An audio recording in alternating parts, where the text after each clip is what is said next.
తాజా లోకల్ వార్తలు వెంటనే మీ ఫోన్ లో తెలుసుకోవాలా? ఇప్పుడే ప్లే స్టోర్ లో ఐబీ స్మార్ట్ న్యూస్ అని సెర్చ్ చేసి యాప్ ను డౌన్లోడ్ చేసుకోండి. డిస్క్రిప్షన్ లో లింక్ ఉంది. Download now. Welcome to IBTV.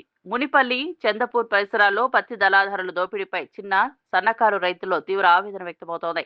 కేంద్ర ప్రభుత్వం నిర్ణయించిన క్వింటాలకు 8,110 మద్దతు ధర ఉండగా మార్కెట్లో దళారులు 5,000 నుంచి 6,000 వరకు మాత్రమే ఇస్తూ రైతులను నిలువున దోచుకుంటున్నారని చందపూర్ కౌలు రైతు కాంగ్రెస్ నాయకుడు మల్లన్న ఆరోపించారు. అకస్మాత్తుగా పడిన వర్షాలతో పత్తి దెబ్బతిన్న పరిస్థితుల్లో రైతులు అత్యవసరంగా అమ్మాల్సి రావడం దళారులకు లాభంగా మారిందని అన్నారు. మునిపల్లిలో దళారులు 7,500 ధరకు పత్తి కొనుగోలు చేస్తుండగా పేటా మార్కెట్లో మాత్రం రైతులపై ఒత్తిడి పెంచి తక్కువ ధరకు కొనుగోలు చేస్తున్నారని మండిపడ్డారు.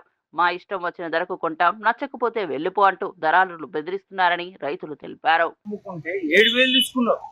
ఏంది మా పరిస్థితి? ఏంది? మునిపల్లి మండల అంతా బాగున్నది, ఈడెందుకు ఇట్లా మా పరిస్థితి ఎట్టెందుకున్నది? నేను ఒక కాంగ్రెస్ లీడర్ని, మాకు దేకనప్పుడు ఇంకెందుకు మేము? ఇంకా నా పరిస్థితి ఏంది? ఆడ 7,000 అమ్ముకొని వచ్చి ఈడొచ్చి అమ్మితే మా పరిస్థితి ఇట్లున్నది. మీరు ఇష్టం వచ్చిన రైతులను చూసి తీసుకోండి అని చెప్తున్నారు. ఏమవుతున్నది మా పరిస్థితి? అది ఏం లేదు. ఏం చేయాలని ఒక కుంటి కాలు ఇరిగి కూడా ఏర్పించుకున్నా ఈరోజు.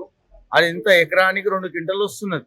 ఆ 2 క్వింటాలు కూడా అమ్ముకునికే పోతే చందాపూర్ నుంచి ఇక్కడ మా రాజ్పేట మండలిలో వచ్చి అమ్ముకుంటే ఏం విలువ ఉన్నది? అది ఏమీ లేదు.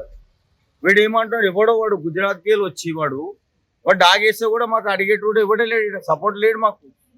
గుజరాత్ నీ ఇష్టం ఉంటే అమ్ము, లేకపోతే వాడి దగ్గర అంటున్నాడు వాడు. ఈ మార్కెట్ కమ్ చైర్మన్ ఏం చేస్తున్నాడు? ఎందుకు మరి? ఇంకా మాకు ఎందుకు ఇది? ఏమి ఇష్యూ ఇది? మాకు కనీసం మద్దతు ధర దాన్ని ఇప్పియాలి కదా. మాకు ఏదే లేదు. నీ ఇష్టం ఉన్నామని చెప్పుకోపో అంటున్నాడు వాడు. ఎవరిని చెప్పుకోవాలి మరి మేము?